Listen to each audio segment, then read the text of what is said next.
नवी स्वराज्याचे संस्थापक छत्रपती शिवाजी महाराजांची आज 395वी जयंती। शिवनेरीवर मुख्यमंत्री देवेंद्र फडणवीस आणि उपमुख्यमंत्री एकनाथ शिंदे यांच्या उपस्थितीमध्ये शिवजन्मोत्सव साजरा। किल्ले शिवनेरीवर चिमुरड्यांचा उत्साह। मुख्यमंत्री देवेंद्र फडणवीस आणि उपमुख्यमंत्री एकनाथ शिंदे यांच्या उपस्थितीमध्ये लहान मुलांची साहसी प्रात्यक्षिकं। गडकिल्ल्यांचं संवर्धन आणि जनजागृतीसाठी लोकशाही मराठीचं पाऊल, गडकिल्ल्यांचा श्वास, लोकशाही मराठीचा अध्यास या मोहिमेला आजपासून सुरुवात। भाजपचे नेते आशिष शेलार यांच्याकडून या मोहिमेचं कौतुक।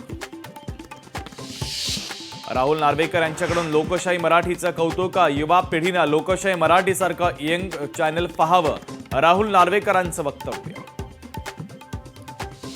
21 किंवा 22 फेब्रुवारीला राजकारणात भूकंप होणार। उदय सामंतांचा लोकशाही मराठीच्या ग्लोबल महाराष्ट्र या कार्यक्रमात गौप्यस्फोट।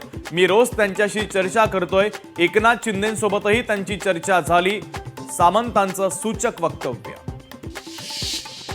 उद्धव ठाकरे कोकणात डॅमेज कंट्रोल करणार, लवकरच कोकण दौऱ्यावर जाणार। नव्या लोकांना सोबत घेऊन संघटना उभी करण्याच्या ठाकरेंच्या सूचना।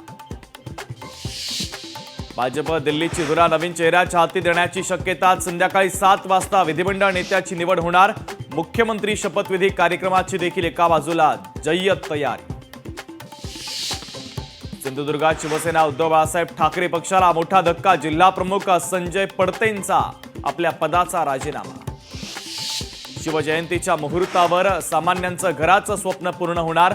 उपमुख्यमंत्री एकनाथ शिंदे यांच्या हस्ते नवी मुंबईतील 26,000 सिडकोच्या घरांची आज सोडत।